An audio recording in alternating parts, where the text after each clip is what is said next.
All right, I'd like to introduce Ken Kraft, President and CEO of the Hope of the Valley Rescue Mission. Ken brings a unique blend of business and ministry to the mission, having served nearly 20 years as a pastor, 6 years with a Fortune 500 company, and another 8 years as a mission director for another homeless shelter. He is committed to engaging his heart and head when it comes to overseeing the work of the mission. He realizes that a successful rescue mission must maintain a balance between finances and faith, passion and purpose, compassion and conviction. Don't expect to find Ken huddled in his office. His hands-on approach to caring for the needs of the homeless and hungry serve as a model of servant leadership to his staff and other volunteers. His passion is to help the least of these and assist them on the road to recovery. With that, I'd like to introduce Ken. Thank you. I'm gonna pass these down just so everyone can get one and take a look at that. I'll keep one for myself. But thank you for allowing me to come and to share. It's been a while, and I always kind of get the email updates, so I see all the great things that are taking place. And so what I'd like to do is I'm going to give a recap of probably things you may have heard just briefly, and then I'd like to give you an update of where we're at and things that have probably transpired since last time I was here. Now, Hope of the Valley, we're only 7 years old. So when you compare that to other rescue missions, the Union Rescue Mission, I believe, is 136 years old. The LA Rescue Mission, I believe, now is 77 years old. Then you have, of course, the Midnight Rescue Mission, and you have Fred Jordan, you have LAMP. Those are all downtown. And so you have missions that have been around and established for quite some time. So a rescue mission that's only 7 years old, we're still in our infancy.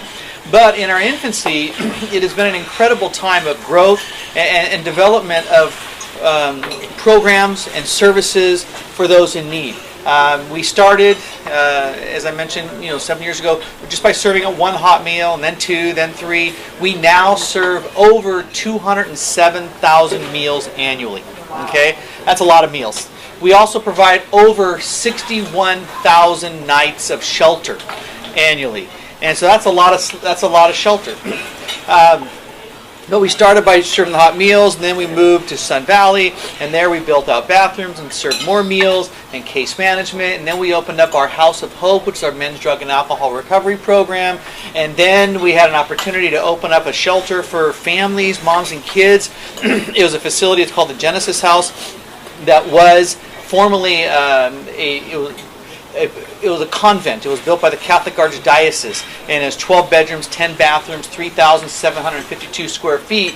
And one of our donors said, "Hey, listen, I got this house. If you're interested, you can just take over payments." I said, "Let me go look at it first," and I did. And it was very run down, dilapidated, but it had great potential because it had 12 bedrooms and 10 baths. You don't find that very often. And so went in there, California home builder Sean Evenheim out of Canoga Park. They came in and they assisted us. They put in $230,000 of renovation, and we opened up just an incredible facility. It's a 30-bed facility for homeless moms and kids. And then we realized as more and more men were graduating from our drug and alcohol program, we really needed that next step for them instead of them finishing then going back to the streets or wherever they might be. So then we opened up what we call the Bridge, which is our men's transitional living facility. It started in Canoga Park, but just this past July, we ended up moving it to a 50-bed facility in Burbank.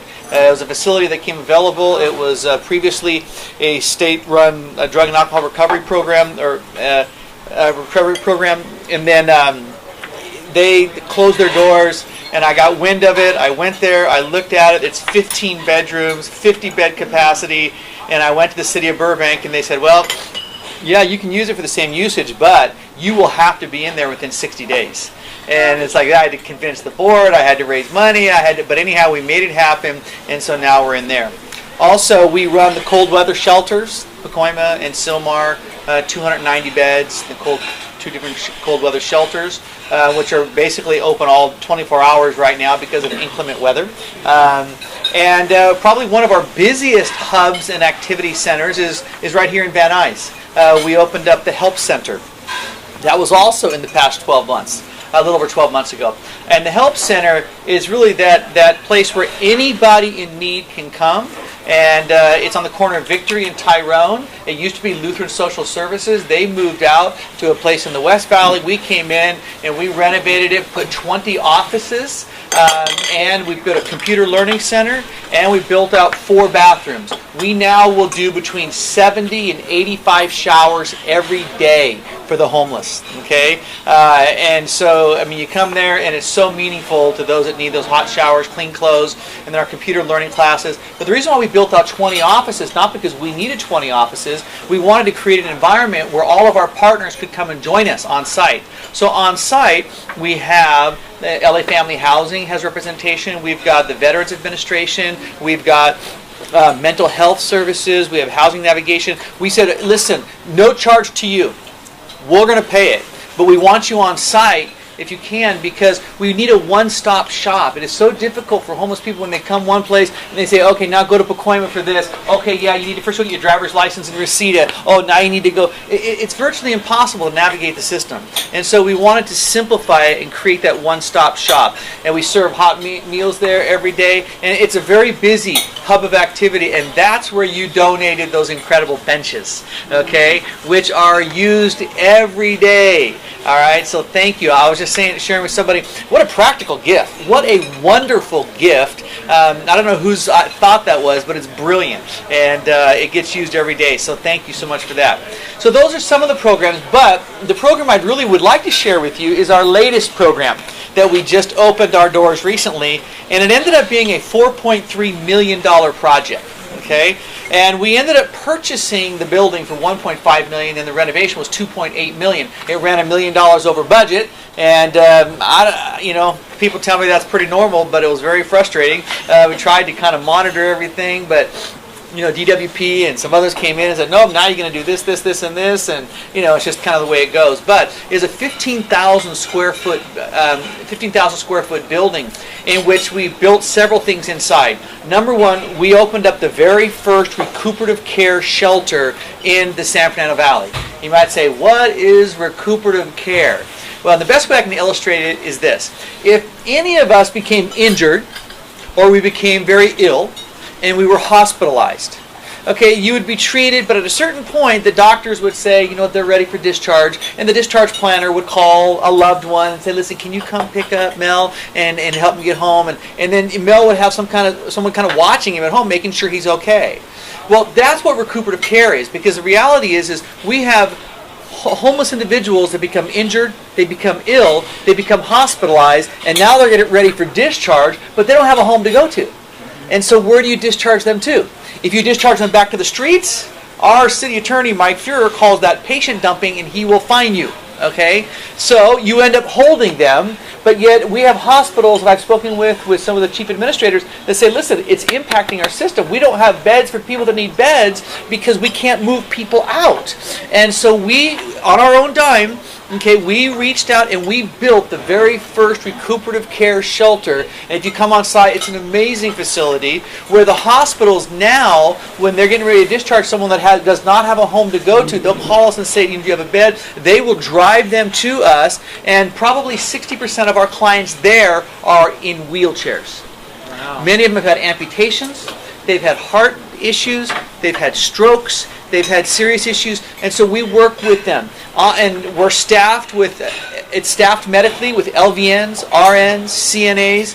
Why? Because we want the hospitals to feel comfortable discharging their patients to us.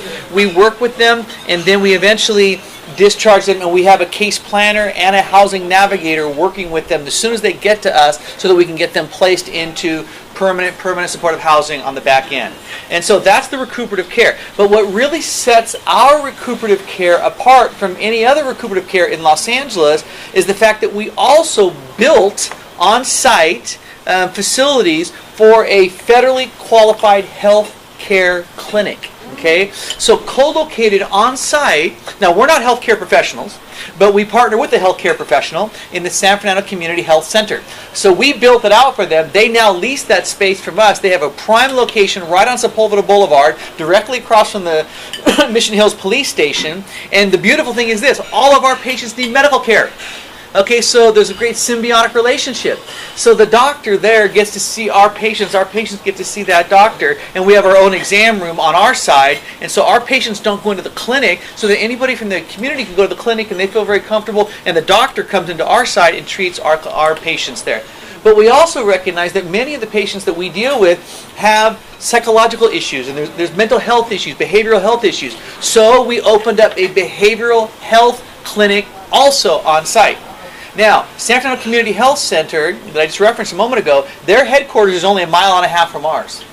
And there, they have 9 dental chairs and dentists that work on the poor. So, anybody that comes to us, they get shelter, they get navigation and case management, they get medical care, dental care, and mental health care. And that was the goal from the beginning. Let's be a full, comprehensive program that helps people. Not only that, this year we are launching our culinary arts program, because on site we built a $400,000 commercial catering kitchen that is capable of doing 3,000 meals per day. Okay, this thing is a beast of a kitchen. All right, it's not a sushi kitchen. Okay, this is made big vats. It's made for bulk food and feeding. Okay, and we have a professional chef on staff, and he came from not Tarzana, but Providence, Holy Cross, and a great guy. And so, but this year we'll be launching a culinary arts program where we'll be teaching the homeless how to cook. And the reason why, I actually spoke with a gentleman who owns a number of the Denny's restaurants, and he says, Ken, if you train them, I'll hire them. And so now we have a job training program as well. And that's really what it's all about. We don't want to just give a handout, but we do want to give that hand up. We don't want to enable, we want to empower. We really want to give people that second chance in life.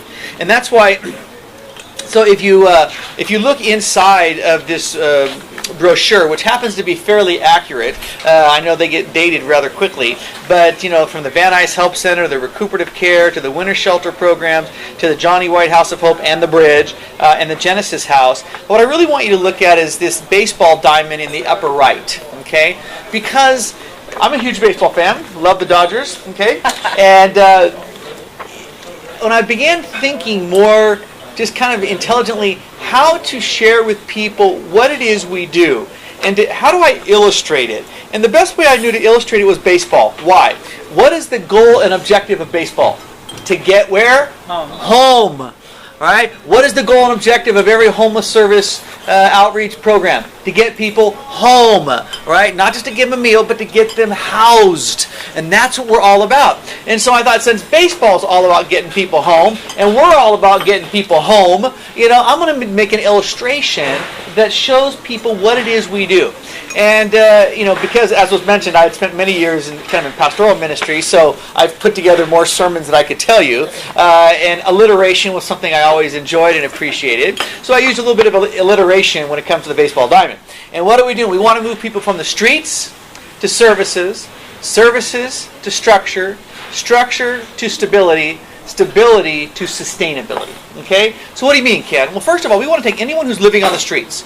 And many times, people that are living on the street, they're gun-shy, they're fearful, they're mistrusting. And so what we want to do is we want to introduce them to some just basic health and human services. If I can get them to Van Nuys, here, can we give you a hot shower? Can we give you some new shoes? Can we give you some clothes? And can we give you a hot meal? All of a sudden, the defenses come down. And then we can say, listen, you know what? Man, it must be hard. How are things going for you? How are you doing? And we begin talking and sharing. And then they begin to open up. And we say, listen, would you mind meeting with one of our case managers? There's some resources we might be able to connect you to that I think might actually help you in your situation. It might mean detox. It might mean some drug and alcohol recovery programs, whatever it is. So the first things, we want to get them to first base. Now, for those of you that like baseball, how many of you like home runs? I love home runs. There's nothing more exciting when you're at Dodger Stadium, bases loaded, or even, first and second, bottom of the ninth, down by 1. And, the place erupts. I love home runs. And in homeless services, I love home runs. That's when somebody comes in and bam, we can place them into housing right away. The Veterans Administration says, hey, we've got availability right here, and it happens. But I got to tell you, that's not the norm. All right, because the problem is this: there's no housing in Los Angeles. Okay, do you know that homelessness increased 30% 35% in the San Fernando Valley in the past 12 months. That's unheard of. In all of LA, it was 5.8%. But in the Valley, it was 35%. Almost unthinkable, okay? Why? And I'll answer that question. The question is why. And by the way, they're getting ready to have another homeless count at the end of this month. If you'd like to be a part of that, you can go on to lhasa.org and be a part of the homeless count. And the question is, why? Why the increase in homelessness in the Valley? And I don't have all the answers. I'll throw out some reasons. I think part of it has to do with the gentrification of downtown. Okay, I think that's kind of bumping people out. I think in years past, they really did not do a good job in counting the homeless. The valley is very spread out. There's a lot of places people can kind of hide up in the hills and things like that. This last time they did a much better job kind of going anywhere where homeless people might be, so I think a better count. You have like AB 109, you have early release of prisoners. I think that's actually added to the count as well. And you have a vacancy rate that is less than 2%. Actually, sometimes some places less than 1%. So what happens is we have homeless individuals that have housing vouchers in their hands, and they're trying to find a place to live, and they're going to apartment complexes and saying, I've got this voucher, but the voucher is only worth $1,400. And you know what? They're charging $1,600, $1,700 for housing, and it's supply and demand. There's no supply. The demand is high. Prices have gone up. And so we have more people becoming homeless every day. And the last reason why I think is because of a policy issue from the federal government. It's, and trust me, I believe in a housing first model. But the problem is this: the housing first model is very difficult sometimes in Los Angeles when there's no housing. And so if we take a solution and make it the solution without having some funds for shelters along the way, then we're exasperating the problem, and that's why you're seeing an increase of people living on the streets, okay? And I'll be careful of my time too. How am I doing, Mel? You're fine. Okay, all right. You have at least 2 hours left. Okay. But I think, so you see this problem. So I'm actually also pushing for, while we're waiting for permanent housing to be built, we do need shelters. Okay, we need places where people can go. And I'll tell you another project I'm working on with USC in just a moment, okay? But it's an incredible project that it has to do with transitional housing. Time's up. I went to USC. Okay, all right. But back to the baseball diamond. We want to get people from the streets to services to structure. What is structure? Okay, I tell the homeless people every time I share with them, because oftentimes before the meal, I'll try to give a message of hope and encouragement and inspiration. And I'll tell them, I said, listen, if you ever want to be successful in life, you have to have structure. You do. I mean, the reason why you're successful is because you have structure. You get up in the morning, you show up to your appointments, you respond to your emails, you turn things in. Okay, you're responsible. There's structure in your life. And so many of our homeless people, they've lost structure. They're just living life on their terms and their time. They need to come under some level of structure, whether that's case management, meeting with someone, it's very important. Then the third thing, go from the streets to services, services structure stability. My question for stability is this: how stable can you be without a job? You can't. You need revenue. You need income. Otherwise, you're surviving.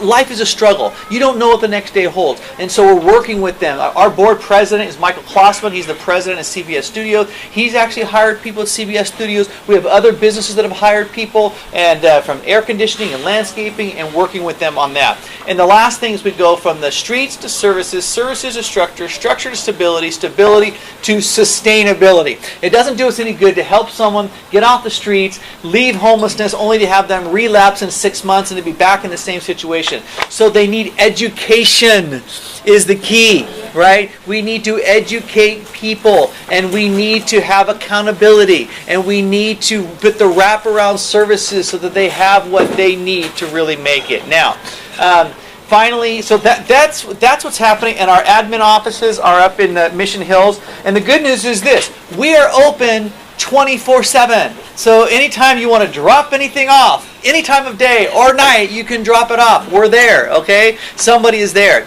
And several ways that people help us, is we have 3 thrift stores, okay? And our thrift stores actually account for 50% of our contributed revenue. So my motto is, don't discard, donate, okay? And also one of my mottos is Hope of the Valley, where everybody and everything gets a second chance. Yeah. Okay? So give those shoes a second chance. Give those pants a second chance. Somebody wants them, and we'll give it a second chance.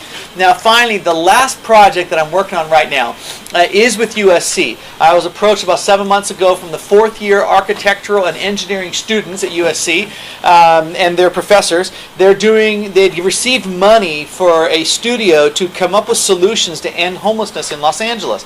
And so I became their client, and no funds were exchanged, but I worked with them to help them design what we need. And I didn't have the ability to carry it all in with me, but I could show you that they have designed these units that are prefabricated that will be, I already have the prototype. It's going to be delivered to our Van Nuys site this week, okay, and you can walk right into it. There's a single bed, there's a nice big armoire dresser, and then a desk over here. It's 82 square feet. Okay, talk about little homes. Yeah. This is tiny, tiny homes. It's 82 square feet, but it's what's known as congregant housing. Everything gets built off-site, and then here's the deal. If there's a plot of land somewhere that someone says, hey, we're not using this, or a parking lot, or this and that, we can construct this housing complex that includes dining, that includes case management offices, security offices, bathrooms, and these we're calling them cabins, okay? We're not calling them pods, we're calling them cabins. These cabin units, and we can construct them, put it on the site in less than 2 weeks. Nice. And the reason why that's important, because when I started working with the students from USC, and brilliant students, of course, just like UCLA, I mean, brilliant students. But I said to them, if money was not an issue, and I said, I need you to build affordable housing right now, and how long would it take you before you could actually put a key in someone's hand and say, here you go, this is for you? It's 2 to 3 years. That's how long it takes. By the time you first got to find the property, then you got to negotiate the property. You got to make sure that property works in the planning department and the easements and all the different things you got to work through, and then building and safety. Yes. Yeah, I'm sorry to interrupt, but I'm fascinated by this. So you're saying basically it's 2 to 3 years, not because of the technical issues of actually building the property or the property, but basically because of legal issues and All of it. And is that a correct statement? That's half of it. And then the other half is the construction side, right? Because then you have to build it too, right? So there's the construction side, but a lot of time it's that front end. It's all the entitlement issues that you got to work through on that property. Okay. I know, especially if it's a plot of land and you have to have soil testing, you have to have engineering. There's a process that it goes through. Okay, you have to have your public hearings, especially if it's over 30 beds and if it's in, having to do with low-income housing, those kind of things. Now it's a public issue. You have to have public hearings. The neighborhood councils need to come out. Everybody needs to weigh in on it. And I got news for you. People don't want it in their neighborhood. And so it becomes an issue. But I'm very excited about this because if we go 30 beds or less, they're by right projects, nobody can stop us. Okay? And we can install these in less than 2 weeks. Each of those single resident cabins cost $25,000 to build. $25,000.